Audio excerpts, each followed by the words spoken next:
গাছের পাতা সবুজ, গাছের পাতা সবুজ, গাছের পাতা সবুজ, গাছের পাতা সবুজ। এখন গাছের পাতার রং কেমন এটা আপনি দেখেন নাই, নীল আর সবুজ কাছাকাছি। এখন পরীক্ষায় আসছে গাছের পাতার রং কি, আপনি দাগাই দিয়েছেন নীল। ঠিক তেমনই ভাবে ইনক্রিজ মানে বাড়ানো, ইনক্রিজ মানে বৃদ্ধি করা, ইনক্রিজ মানে বাড়ানো, ইনক্রিজ মানে বৃদ্ধি করা, ইনক্রিজ মানে বাড়ানো, ইনক্রিজ মানে বৃদ্ধি করা।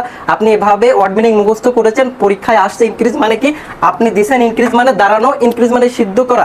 এখন আপনি যদি গাছের পাতার রং আসলে নীল নাকি সবুজ একটা প্র্যাকটিক্যালে দেখতেন, তাহলে কিন্তু আপনাকে আলাদাভাবে মনে রাখতে হতো না যে গাছের পাতার রং কি। একটা ওয়ার্ড মিনিং আমরা কিভাবে মনে রাখতে পারবো, কয়েকটা পদ্ধতি। এই যে কোনো পেপার অথবা কোনো প্যাসেজ থেকে আপনি যখন পড়বেন তখন দাগ দিবেন এবং এখানে লিখবেন যে অর্থ, সেটা লিখবেন।